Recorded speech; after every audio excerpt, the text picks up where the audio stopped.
What up? What up? This is DB talking now. DB talking birds. DB talking Philadelphia Eagles.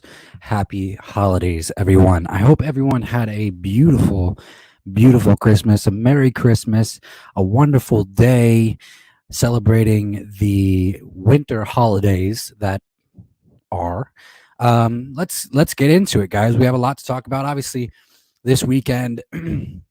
As of yesterday, football Sunday, the Philadelphia Eagles crushed the New York Giants. Yeah, did they get out to a slow start? They did. They got out to a horrifically slow start. It was 3-3 to end the first half, and I was not liking what I was seeing. It was god awful. The offense was completely stagnant. But you know what happened? You know what happened? The Eagles absolutely exploded in the third quarter, and they ended up routing the New York Giants 34-10. So thank goodness for that. Um, what are some of the other things that we have to get into? Well, Miles Sanders also broke his hand in this game. So we're also gonna talk about that a little bit. There's been quite a few players that have been listed on the COVID list, but let's talk about some of the other games just to start off this podcast, right? Um, Carson Wentz. I mean, talk about on Saturday night, Christmas Day. Carson Wentz looked really good. Looked really good. I mean, I don't want to talk too much about Carson Wentz, but um, I mean, man, I was impressed. I was really impressed with what he did against the Arizona Cardinals on Saturday night. The Arizona Cardinals, obviously, they're starting to play a little bit like the Arizona Cardinals that I know. You know, um, but good thing we got to get into a Sunday full of games that brought out the best in everybody. Obviously, guys, it's that time of year where there's playoff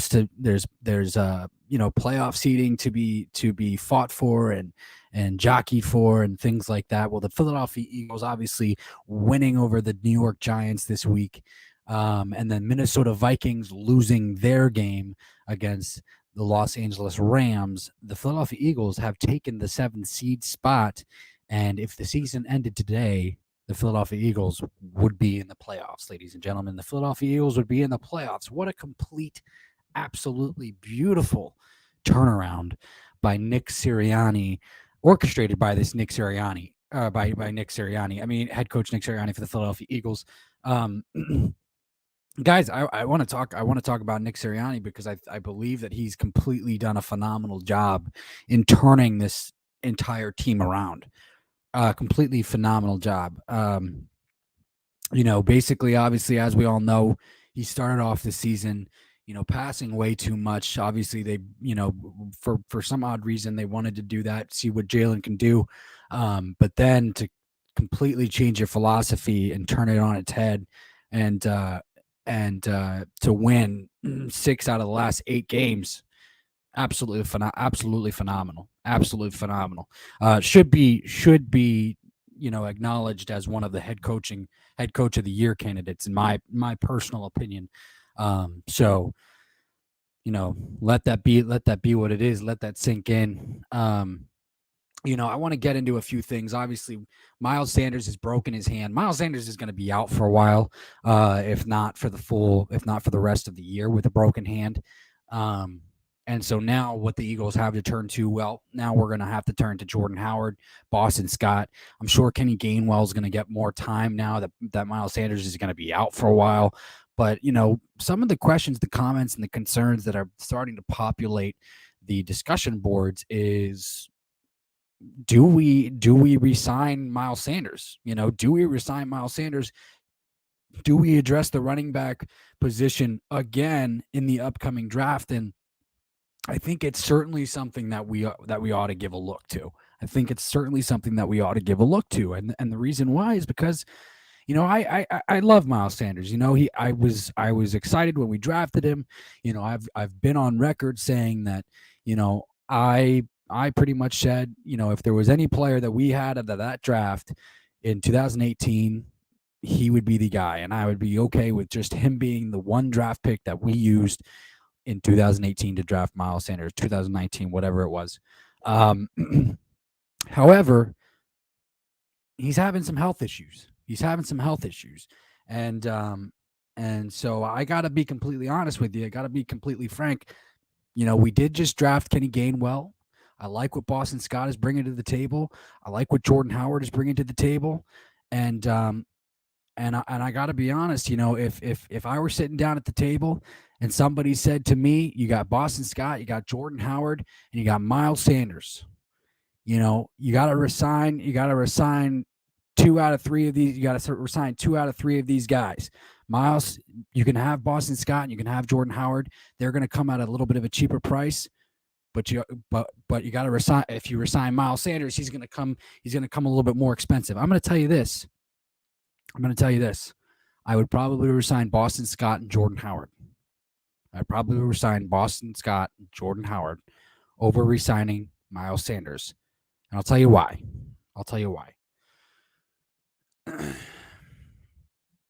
They're going to be cheaper, for one. They do complement each other well.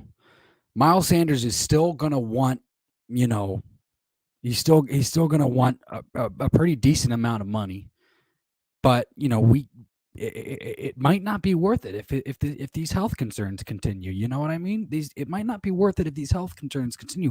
Obviously, he's a great player. I'm not saying that he's not. But we'll see. We'll see what we do. When that time comes. I believe that the question to address the position in this draft is valid. I think that they go and they should do that in at least rounds 3 or 4. See if they can bring in a guy and see what that gets them. Because obviously, Kenny Gainwell is going to be a good player. I believe it. King Miro, welcome to the chat, my man. Washington is up next. Yes, sir. Washington is up next. We just defeated the New York Giants 34-10. Thank goodness that they turned on the Jets in quarter 3 and quarter 4, because I was starting to get pissed off. That first half was scary. I did not like it. Here's the thing. And now we have the Washington football team coming up next. I think that the Washington football team, they're going to be a little bit more hungry. It's going to be a little bit of a revenge game for them. So they're going to play a little bit tougher. They're going to play harder. And things like that. They're probably going to have Tyler Heineke, back in this game. So, we'll see. But I expect the Eagles to once again take care of business, and if they can do that, I think it's going to be good. I think it's going to be okay. La-di-da. You know what I'm saying? So, how about let's talk about this game for just one more second, then we can move on to the Washington football game and talk about some other things too, because I certainly want to get into other things. How about Lane Johnson? How about that play call? I gotta be honest with you. I'm loving these end of the year formations, these end of the year play calls coming out of the brain of Nick Sirianni. Getting Lane Johnson his very first receiving touchdown of his NFL career, absolutely phenomenal. We used to see Andy Reid do that with Todd Hermans all the time. You know what I mean? And he does it. He still does it with some with some offensive linemen in Kansas City. It's very Bill Belichickian. You know what I mean? Some of the things that I'm seeing out of Nick Sirianni, and I'm not saying, I'm not jumping the ropes or anything like that. I'm not. So don't jump on me. I'm not overstepping my bounds here, but some of the things I'm seeing out of Nick Sirianni are very Belichickian. They really are. They're very Bill Belichickian. Some of these late season formations. It's really cool to see, and I absolutely love that. King Miro says second half is always our half, if you noticed. I have noticed. Here's the thing, though. It can't be. That can't be the thing moving forward.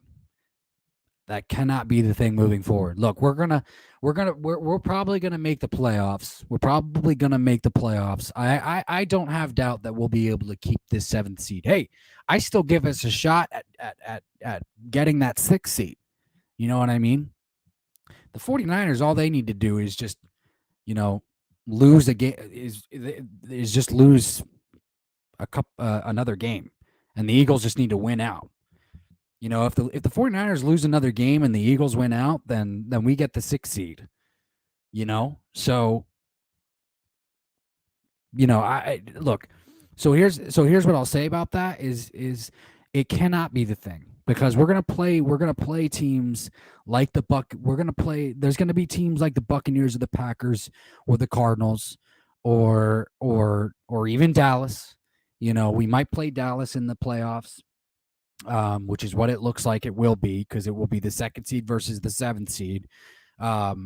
And we cannot start slow. We cannot start slow against these playoff teams. Not against those teams. Not against the teams that have, quick fire offenses. You know what I mean? And Dak Prescott and the Cowboys absolutely destroyed the Washington football team last night. Absolutely destroyed the Washington football team last night. So kudos for Dak for turning it around, and I obviously don't want to give him too much credit, just because I hate the Cowgirls, but Dak has received a lot of negativity lately, obviously with his inconsistency and just his poor play over the last few weeks. And last night he did a good job. He did a good job. You got to hand it to him. So, yeah, is it true? Our best half of football always comes in the second half of games. Yeah, King Miro. Yeah, dude, you're right. But unfortunately, when it comes to the playoffs, that cannot be the thing. And I do want to talk about, jumping back to Miles Sanders and him injuring himself with the broken hand, and what that looks like moving forward. Obviously, it looks like it's going to be Boston Scott and Jordan Howard and a little bit more Kenny Gainwell moving forward. And I don't think I don't think we're not gonna lose a lot. I don't think we're gonna lose a lot of production.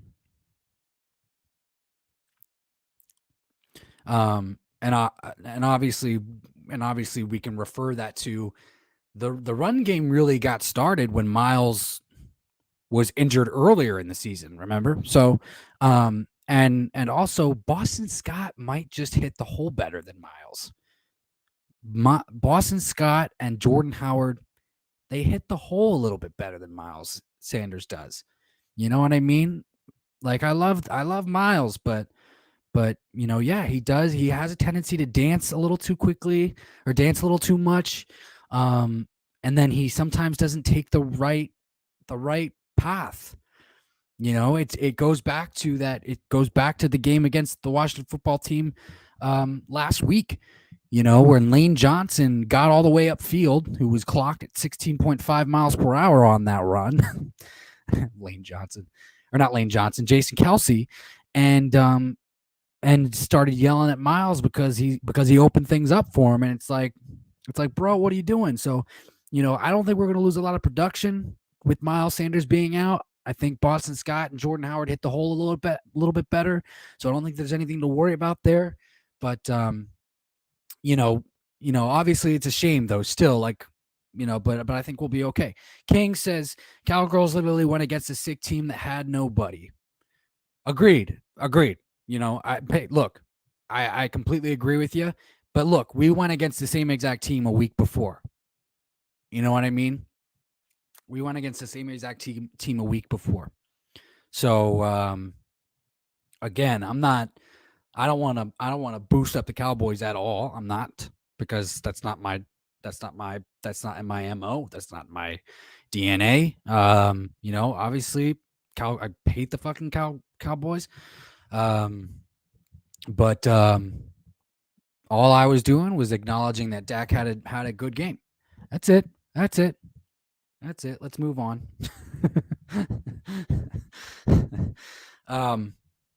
Guys, Landon Dickerson obviously was back this week, so that's awesome. Glad to have him back. Jordan Mailata, Landon Dickerson, good to have them back on the left side. Nate Herbig did go down. I believe it was Nate Herbig. Nate Herbig went down for a little bit. Quite a few players. Toxic Falcons, welcome to the chat today, my man. How you doing? How you doing? Happy Monday. Happy Monday. But again, I don't worry about this offensive line. We've been a plug and play offensive line all season long. These guys come in and they start playing like badasses. So it's crazy to me. Toxic Falcon says, "Rest in peace, Washington football team." Yeah, they're not. They're not doing anything this season. Rest in peace. Rest in peace. It's a real shame. Because here's the thing: we would have never known if they would have been a little bit more competitive in these games if they didn't get the COVID, like if they didn't get so many players listed on the COVID list. Obviously there was a report saying that the chief medical examiner for their team did let them did let some of their players that showed symptoms play or practice. So I'm not going to speak too much to that because I don't know how much of that is true. But if it is true, now you're having to deal with the consequences of doing that. So Toxic Falcon says you play them Sunday. Yeah, we do. We play them on Sunday. Here's the question is the Eagles, obviously we play, we took care of them on Tuesday. We just took care of the Giants yesterday. Now we play the Washington football team again. We take care of if we take care of the Washington football team on Sunday, do we have to actually beat the Dallas Cowboys in week 18 to still hold on to that 7th seed? Does that still actually have to happen? And I'm not sure, to be completely honest with you. I'm not sure. I mean, I believe that we would still need the Vikings to lose again. The Saints, we would need them to lose tonight. How's that game going anyway? King Mero says, "Rest in peace, New York Giants." Fuck the Giants. I was so all I wanted them to do was score more. All I wanted the Eagles to do was score more points. I was like, we got the ball back. We got the ball back with 5.5 minutes left to go. I was like, go ahead and score more points. I just hate Joe Judge. You guys know this.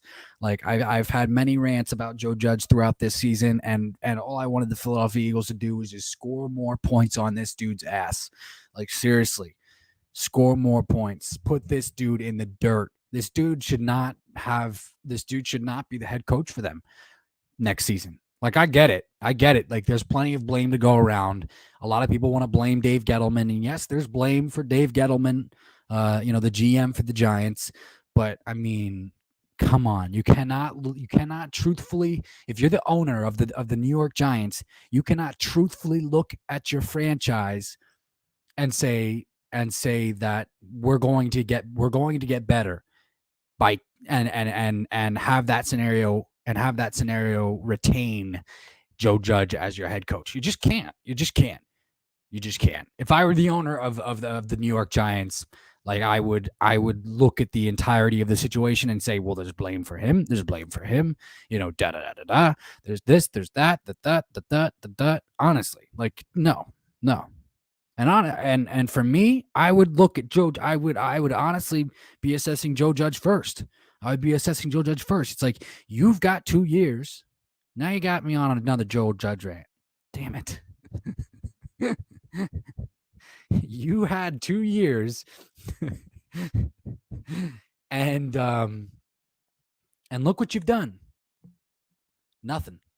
Nil. Hogwash. It's been a bunch of shit. And you were playing the Philadelphia Eagles fight song in practice as if that's gonna what, rile your guys up? You guys are you trying to get your guys to hate the Eagles so much by playing that song? Or what's your motive there? What's your intent there? Like, I'm not, like, you don't know how that's gonna play. Like, you don't know how that, like, obviously I get the psychology of that. Like, you're trying to piss your players off. You're trying to piss your players off. So they want to hate that song, and then they're going to bring that hate on the field. Like, I get what you're trying to do, but look, every player has a different psychological mind. They're going to deal with it differently. And it clearly didn't work. So Toxic Falcon says, let's go Washington. Fuck you. I'm just playing, bro. Just playing. I mean, I understand why you say that, because, you think that the Falcons still have a shot at making the playoffs. They don't. It's okay. King Miro says, rest in peace, New York Giants. Yeah. Toxic Falcon says, we need you and the Vikings to lose. Yeah. Well, you need us to lose first and foremost. But yes, you need us and the Vikings to lose. Agreed.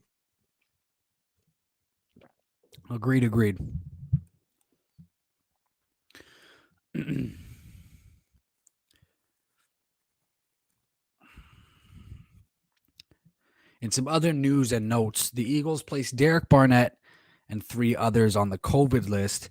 So placing Derek Barnett on the COVID list obviously is not the best of news in the world. I know that we kind of have mixed feelings about Derek Barnett, but that does leave us thin at defensive end. So right now,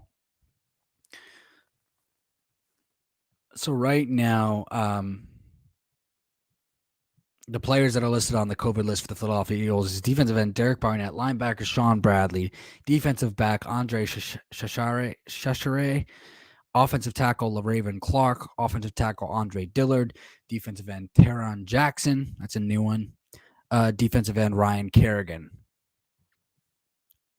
And I believe defensive back Andre Chachere, I believe that's a new one too. So is Sean Bradley.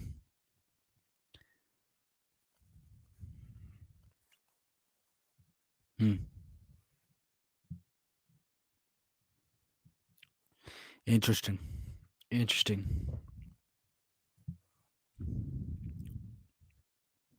Talks Falcon says, I don't see the Vikings winning Sunday. The Vikings have the Packers, right? The Vikings have the Packers. Is that correct? That's what I was saying, and that's what I'm saying also is I think now that the Eagles have the 7th seed, it's going to be it should be, I'll say that, it should be easy for them to maintain the 7th seed because of the strength, because of the fact that the Vikings have to play, some tough teams. The Saints have a couple of tough games that they have to play, things like that.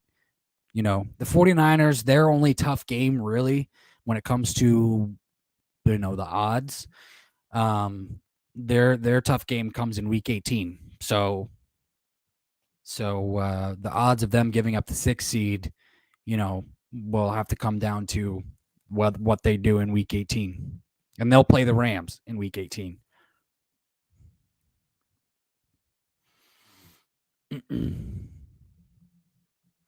But if the Vikings win, so I just saw this recently actually too, guys, is if the Vikings win out and the Eagles win out, then the 49ers will be completely out of the playoffs.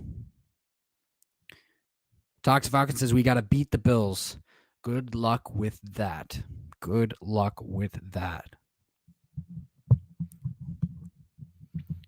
I'm always rooting for your team, bud. I'm always rooting for your team, Toxic Falcons. Did anybody see Matrix this weekend? The new Matrix. Anybody see that?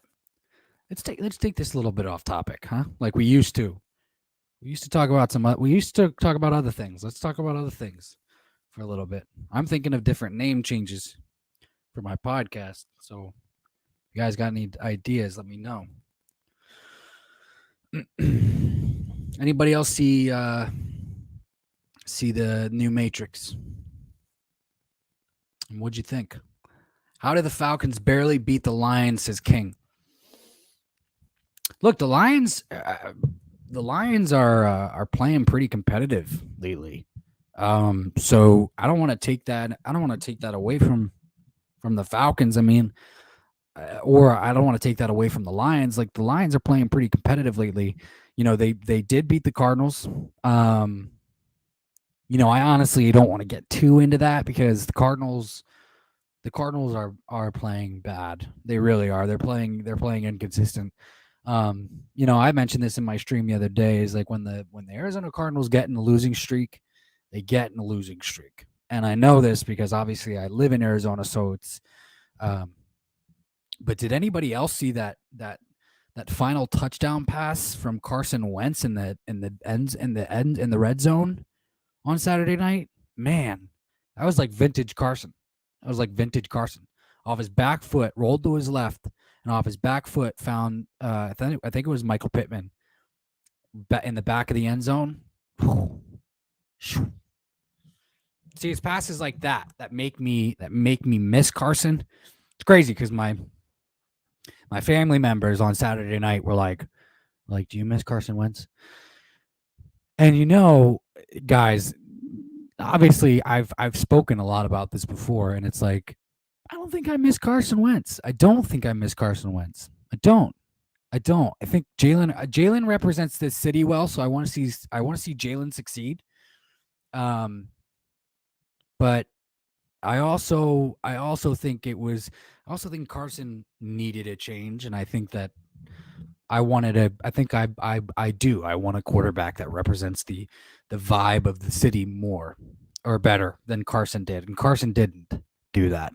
So Jalen does. So Toxic Falcon says the Lions literally just beat the Cards. Yeah. Yep. A week ago.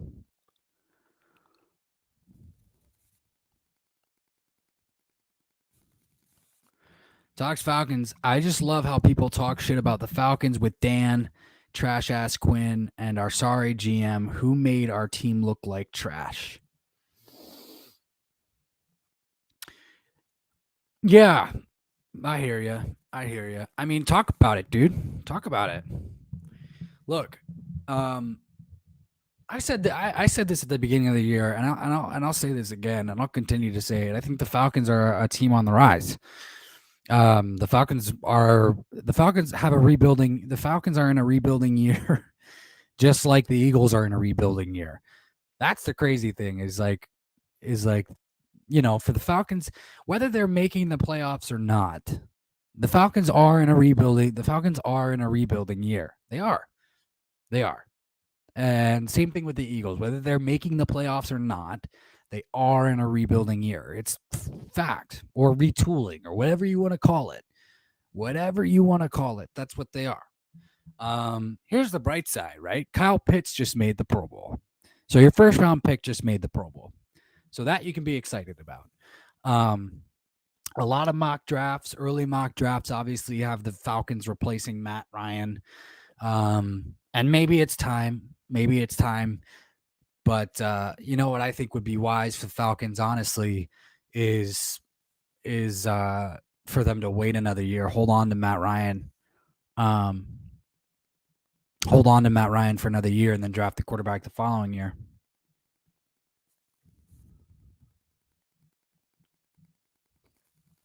Toxic Falcons. Coach Smith literally won 7 games with an ass defense and no wideouts.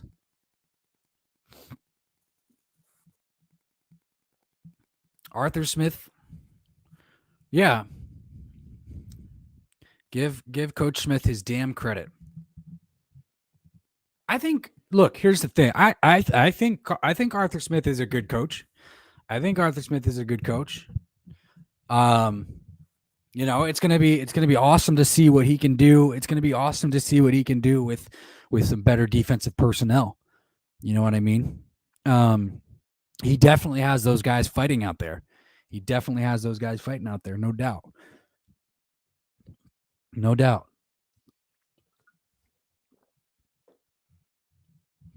And yeah, what do you do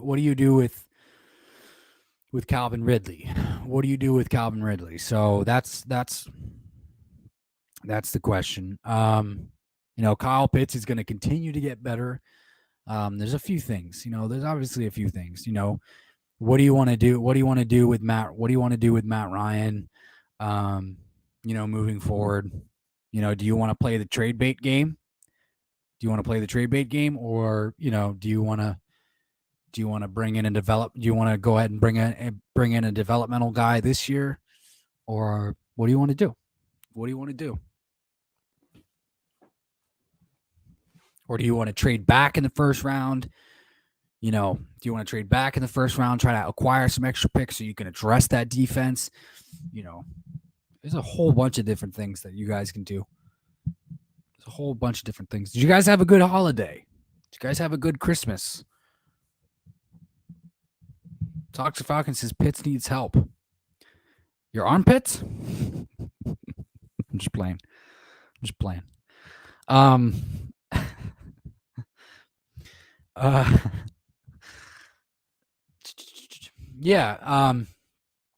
No, Pitts needs help. Yeah, Pitts needs help.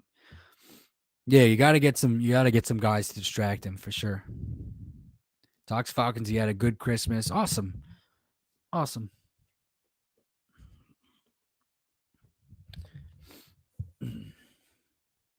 Yeah, I finally beat my family in spades. So that was nice. That was good.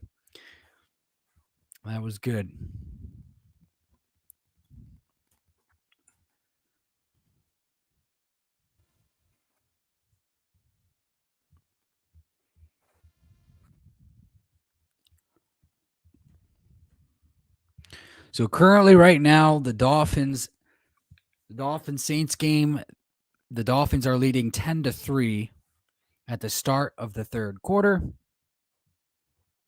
And that's what I like to see. Obviously, I don't like to see that because, the Eagles have the Dolphins' first round pick. And obviously it's going to result in a later pick for the Eagles. But we do want the Saints to lose so that the Eagles are a game ahead of everyone in terms of that playoff spot.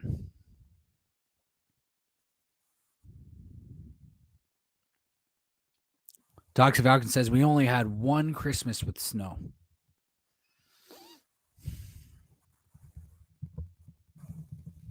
Really? Where are you at, Toxic Falcons? Are you in Atlanta? Are you in Atlanta? Because I'm in Arizona. I'm in Phoenix, Arizona. It doesn't snow here. It snows in northern Arizona, in Flagstaff, which is up in the mountains, but it's like 3 hours away.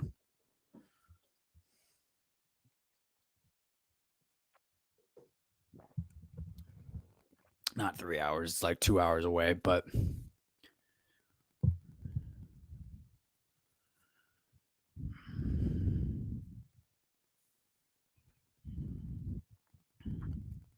Toxic Falcon says, I know you don't want to hear this, but if Deshaun is available, would you get him? Deshaun Jackson?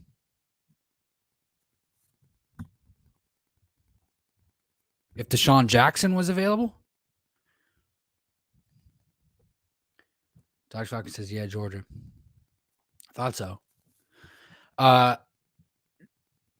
If Deshaun Jackson was available, well, the Deshaun Jackson was available, and the Eagles didn't go after him. When the Rams released him, remember?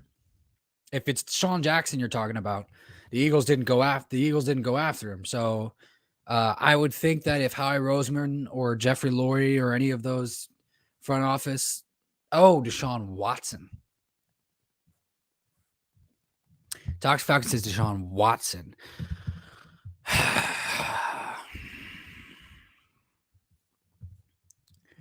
I haven't had to talk about this for months now because you guys haven't asked me. And so I've been able to evade it. Been able to evade the topic.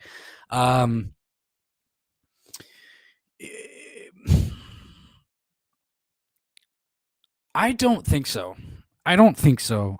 Here's why. Because and it does come down to who are you? Who are you as a person? Um, and so whether or not he's going to be guilty or not, and we are going to find this out in February, by the way. Um, at his arraignment, I believe. It's going to follow him. It's going to follow him. And so, and here's the one thing that we can say about Jalen Hurts, right? Is that he's a phenomenal person. He's a phenomenal person, and he represents the city well. And to be completely honest, despite all of that, despite all of what's going on with the massage parlor thing, whatnot, with Deshaun Watson, he actually starting to seem like an arrogant dude. Regardless, he's starting to seem like an arrogant dude. Regardless, so he doesn't seem very humble to me, and I like humble. Like I like a quarterback who can lead. I like a quarterback. I like the way that Jalen Hurts leads as a person. So, I hope that Jalen Hurts develops into what we need him to be. But I'll say this though. Also, though. I think I'm past the point. Like, I don't want to trade. I'd rather use those first round picks to invest in the team, not to trade for one player, and I think that's what it comes down to for me. Because we're gonna have to use multiple first round picks to go ahead and trade for that player. And I think that we need to use those first round picks to select multiple players to invest in the future and build for the future of this team. That's what I think is best moving forward.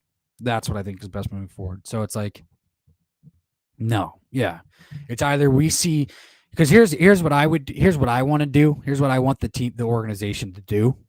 And this isn't going to sit well with everybody. But let's say Kenny Pickett is there at 10 for the Philadelphia Eagles or wherever they are, with that first round pick. Or with one of their picks. It doesn't have to be their first pick in the first round, but with one of them. I want the Eagles to select Kenny Pickett in the first round and then have him compete with Jalen Hurts for the starting job next year. So I want to keep Jalen, and I want to get Kenny Pickett, and have them compete for the job next year. That's what I want. And then I also want to select some defensive players also. But I also think that the Eagles should trade back with one of those first round picks. So, and I think that that's actually what Howie will do, is Howie will probably trade back with that third first rounder, and pick up some extra picks. So, Talks Falcons in regards to Deshaun Watson says, I don't see him being guilty, but if he is, damn. Yeah, it's hard to say. I couldn't tell you. Talks Falcons says, what happens to his contract if he is found guilty? I don't know. It's a good question.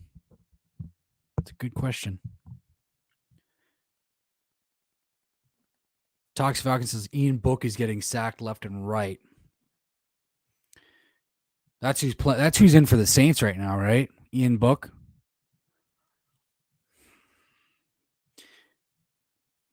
Yeah, once again.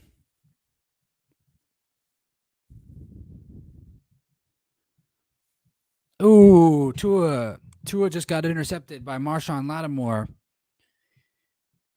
Intended for previous Philadelphia Eagle Mac Hollins. Yup. But yeah, no, I think here's what I'll say. I mean, like, I don't want them to go after Deshaun Watson. I don't want them to trade. I don't want them trading for a quarterback. I've reached that point. Like, I don't want them. I don't want them trading for a veteran. Whether it's Deshaun, whether it's Aaron, whether it's Russ. Like, I just don't. Like, I think I'd rather them go with a defensive player, draft the quarterback, trade back, get some extra picks, and then boom, boom, boom, boom, boom, and then roll quite right along, and then continue to draft. Boom, bada boom, bada boom. Look, here's the other thing too. There's gonna be the Eagles are gonna have a ton of money to use in free agency also. So the Eagles are gonna be able to address some defensive needs or offensive needs in free agency. And I'm sure that they will do that. So it's going to be an interesting year. It's going to be a big year. And it's also why it's exciting for Eagles fans to see this team make the playoffs, because like we are technically in a transition year, in a retooling year, and we have 3 first-round picks, and then we make the playoffs, and then you're telling me that we have 3 first-round picks to only improve upon that? That's absolutely insane. That's insane. Talks Falcon says Nick Sirianni is having a good season. People were making fun of him, but you got to remember it's his first season. I said that all along, dude. I said that all along. I said that all along. I said, like, you got to give this dude some patience. Like, he's got a ton of responsibility. It's his first season. He's got a ton of responsibility. He's got a ton of things that he's got, in development also. Like, we talked about Jalen Hurts' development a ton and how he needed to improve some things. Don't lump Nick Sirianni in there too, because Nick Sirianni has a ton of things. He has a totally vast, in comparison, it's much his developmental tree is much more vast. Like, he's got so many other things to worry about. It's his first time, coaching player. It's his first time, like, coaching the team as a whole, making the play calls, doing this, doing that, da da da da da da da da da da, and like, to see the things that he's done, to see where he's come and how far he's come along, like, it's insane. He should be up there with Coach of the Year candidate, honestly. With the way that he's turned this thing around, it's absolutely phenomenal. It's absolutely phenomenal. And yeah, people wanted to make fun of him, and I don't get it. Like, that's the thing. Like, people made fun of him after his first press conference. I was like, who gives a shit? It's his first press conference. Leave the dude alone. Leave him alone. I like the fact that he went in depth when he gave his press conferences. I like that he does that. I like the cool t-shirts that he wore. Beat Dallas. Or I thought it was like, I get why people made fun of him about the flower analogy, but, like, really, who gives a fuck? Who gives a fuck? If it gets across to the players, who cares? You understand what he was trying to get across. You understand what he was trying to say, and so did the players. So, like, the dude's passionate. And he doesn't, and honestly, he doesn't think about how stupid it may sound to you or how dumb it may sound to you. And that's what I absolutely love about Nick Sirianni. He's just a passionate dude, a truthful, passionate dude who all he cares about is getting better. That's all he cares about. He's getting better, getting better, getting better. And yeah, give the dude credit. Give the dude credit.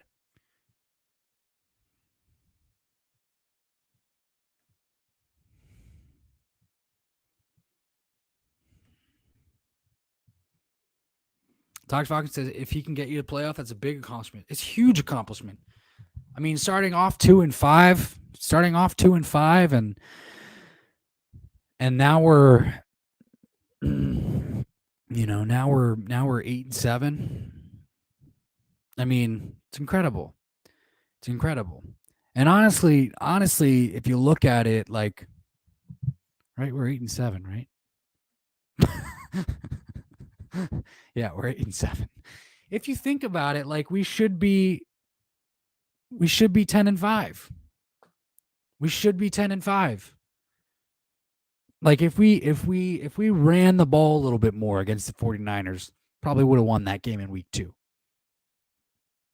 You know what I mean? If Jalen didn't have such a bad, awful game against the Giants a few weeks ago, we probably would have beat the Giants. So like, I mean, come on. This team literally literally what did the 49ers beat us? What was the score? What was the score? What was the score of that game? What was the score of the 49ers game? Was it 18-12 or something like that? 18-12? Let me see.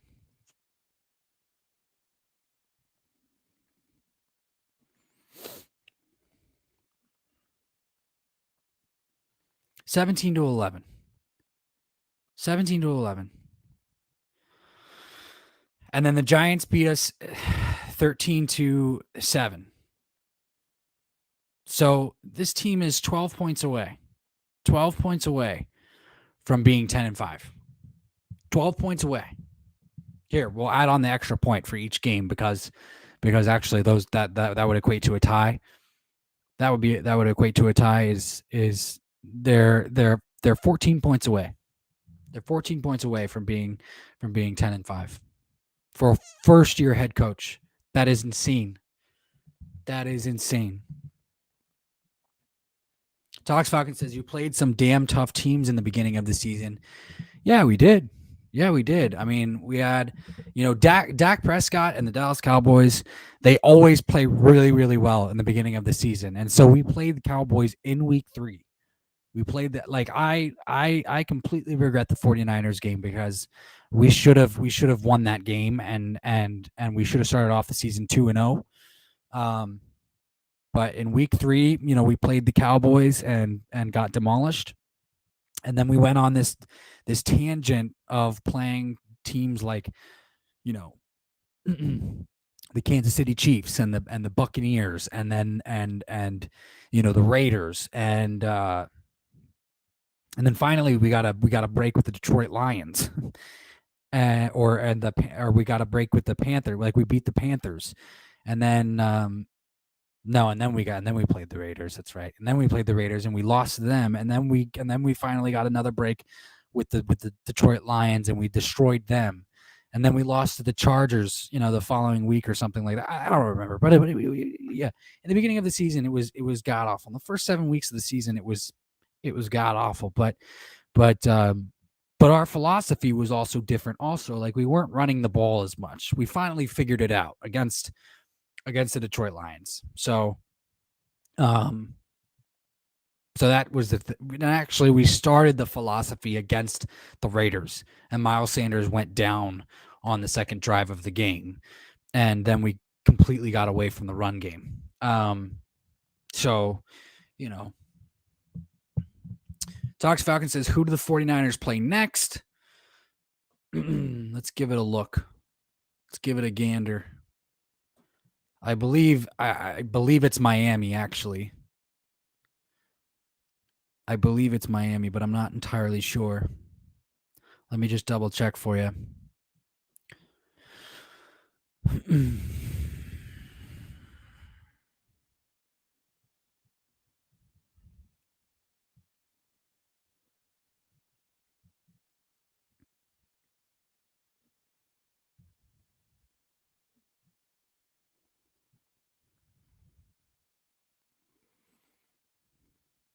Oh, yeah. The 49ers play the Houston Texans next. So they'll probably win that game. That's why I was saying is week 18. Week 18, they play the Los Angeles Rams.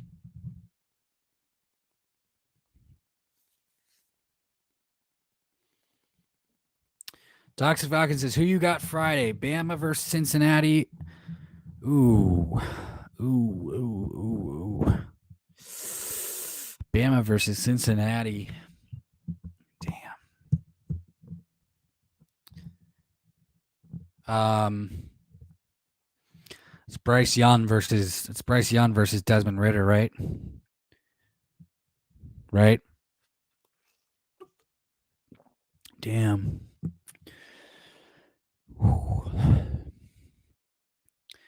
Look, here's the thing. Alabama's just a fucking powerhouse. Nick Saban always wins. He always wins. It doesn't matter. I mean, like, kudos to Cincinnati for getting there. And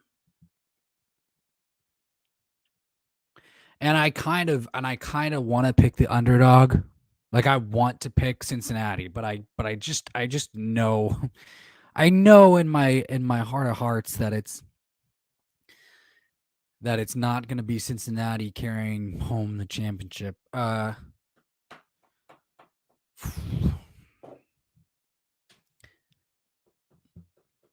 Yeah, I got to go with Bryce Young.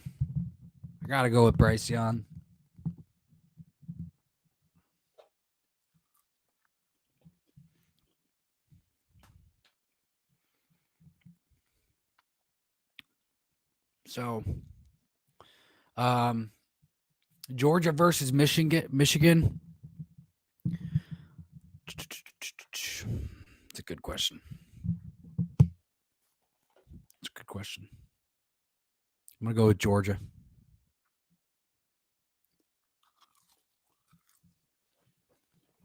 Who you got? Tigers Falcons?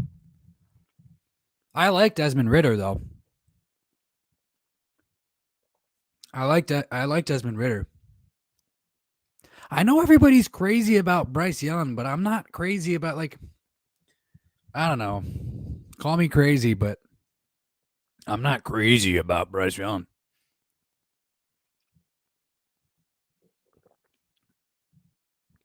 I see what everybody else sees, but I don't see it translating. Not yet.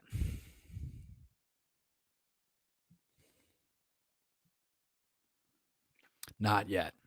I don't see it translating. So we'll see, I don't know. Bama versus Georgia. All I got to say. Okay. Yeah, so we're on the same page here.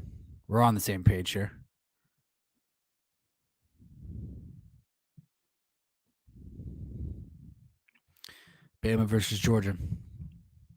I like those. I like that matchup.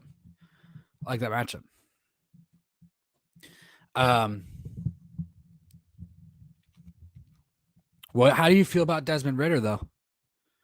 You like Desmond Ritter?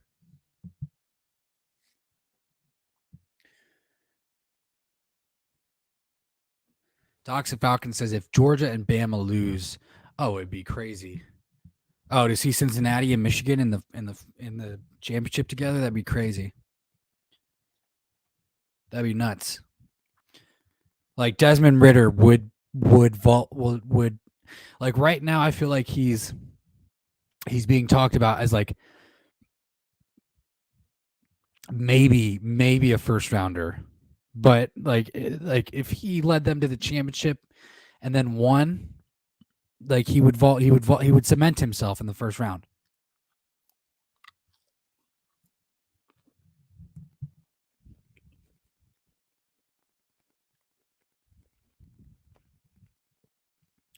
Talk Falcon says I don't see him doing anything in the NFL.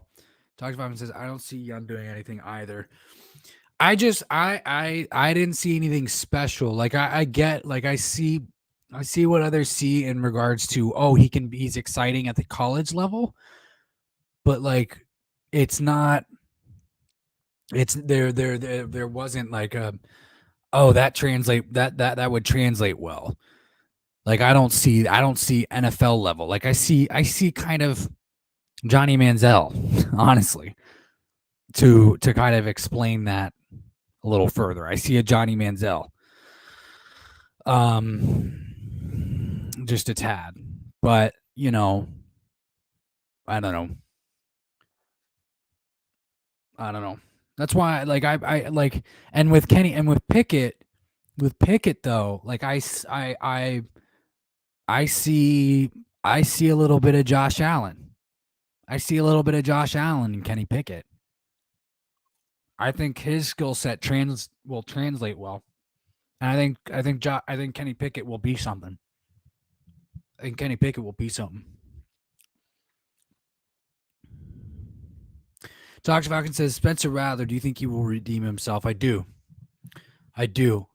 And I cannot wait for next year. I cannot wait for next year to watch him redeem himself. Honestly. Because I do think he'll redeem himself. I think he will redeem himself.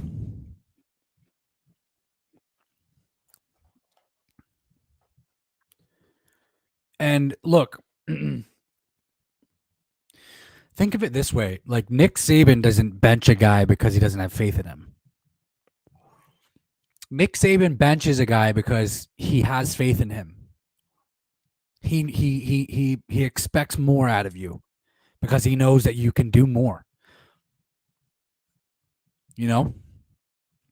That's why Spencer Rattler got benched. Spencer Rattler just handled it like a girl, not like a girl. Spencer sorry. Spencer Rattler just handled it immaturely, right?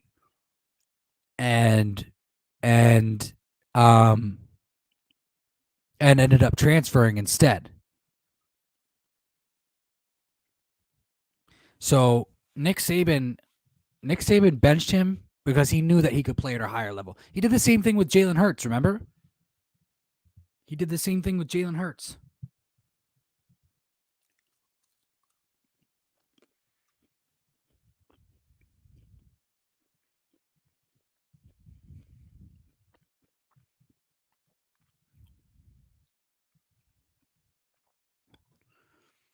Talks Falcon says he actually went to the SEC is what's crazy to me.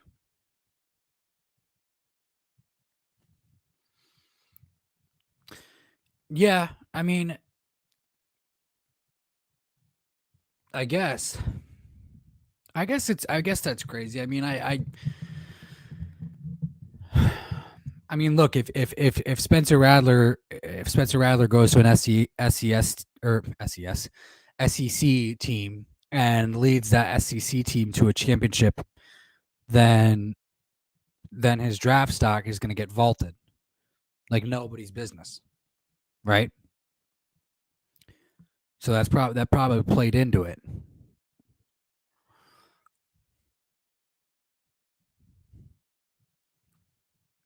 So, but I believe here's the thing is like I believe that Nick Saban benches players if they're not performing at, obviously he'll bench players that aren't good also, but I don't think that's the case in Spencer Rattler, in Spencer Rattler's case.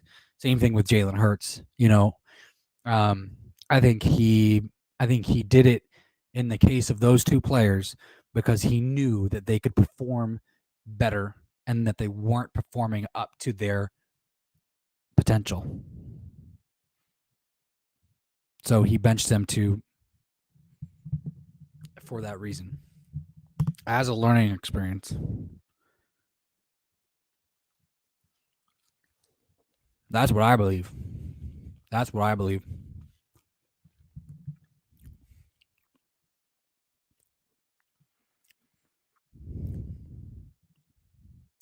Miami is up 17-3 over the New Orleans Saints. Things are looking good for the Philadelphia Eagles.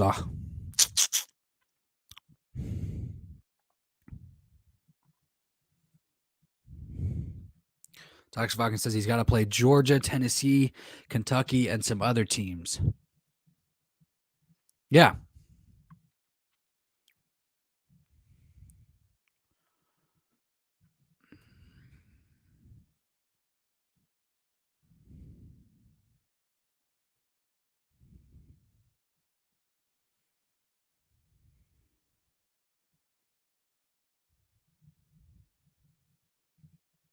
Oh, he went to South Carolina.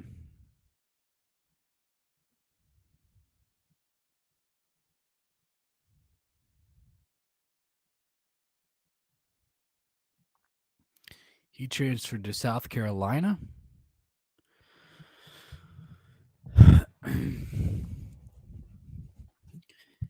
Damn.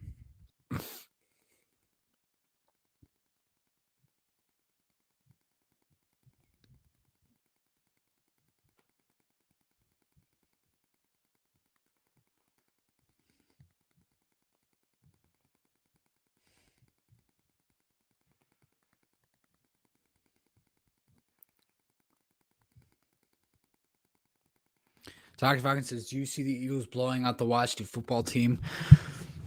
It's a good question. It's a good question. I look. I think it's still Monday. As of right now, I think I'll go with what I feel like right now. I think it's going to be maybe 20-10. If I were to give you my prediction right now, 20-10 Philadelphia Eagles over the Washington football team. I feel like they should. I feel like they should blow them out. Good teams that are trying to go to the playoffs, or good teams that are thinking of making any noise, blow out teams that they should blow out. And this Philadelphia Eagles team should blow out the Washington football team. Plain and simple. They should blow out the Washington football team. But will they? I don't know. I think it will come down to 20-10. I think it will come down to 20-10. That's what I think.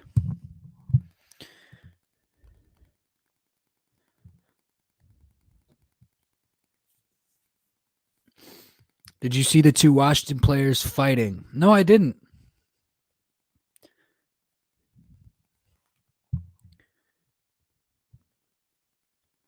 Were they fighting on the sidelines, or who? What happened? What was going on? I honestly was tired. Wasn't feeling well yesterday, so I didn't do much. I just checked in every now and again on that game last night. So I just watched a movie to end the night, pretty much.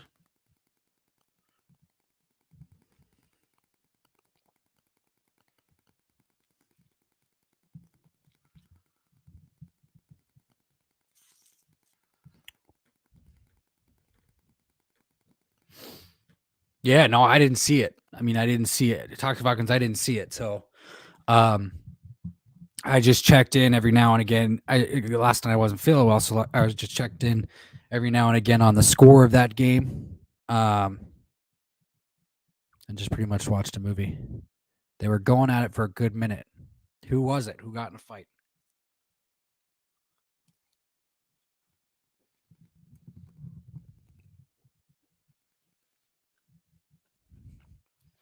Look, here's the thing. My thoughts on players from the same team getting in fights is frustrations and things like that are going to flare up, especially as the season gets, especially as it gets towards the end of the season. But again, you shouldn't see that. You shouldn't see players from the same. You shouldn't see players from the same team fighting. That's never a good sign. That's never a good sign. Ever. It doesn't matter. Like,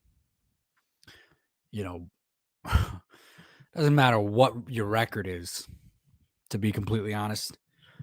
As an Eagles fan, like I rarely see that. We like our players usually don't do that. So I think the last time that we ever had players really fighting with anybody is when T.O. was here back in like 2005, from what I remember.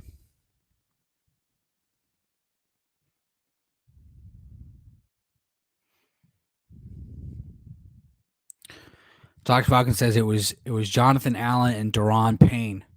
Damn. The two big boys. The two big boys in the middle of that defensive line, huh? Damn. No, I didn't see that. I did not see that. Here, I'll bring it up.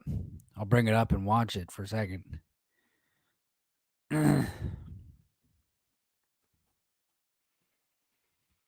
um,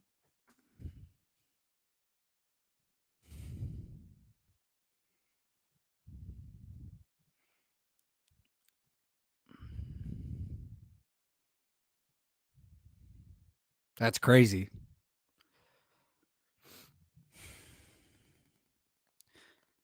Jonathan Allen.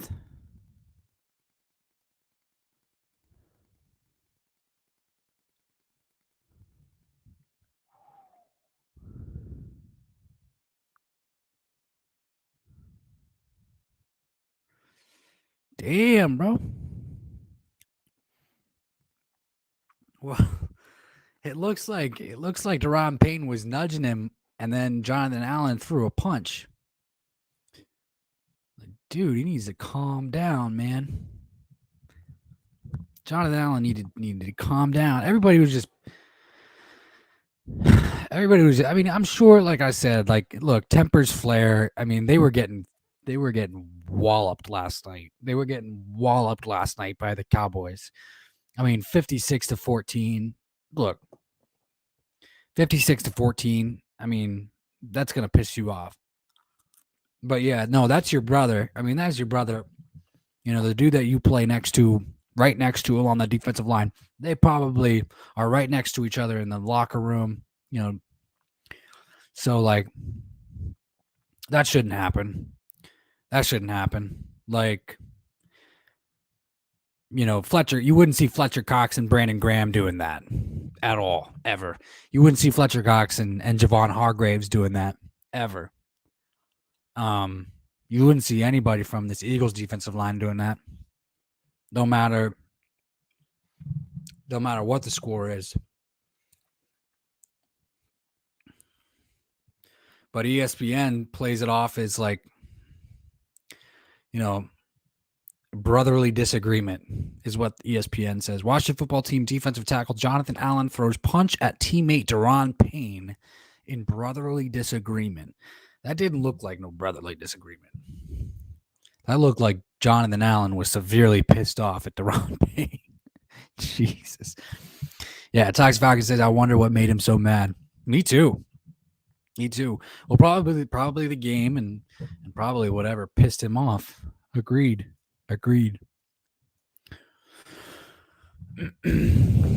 Well, guys, we're already at about an hour and 8 minutes. It was great talking to you guys tonight. Talks Falcons, thank you so much again, my man, for staying through this thing with me, sticking it out. One love.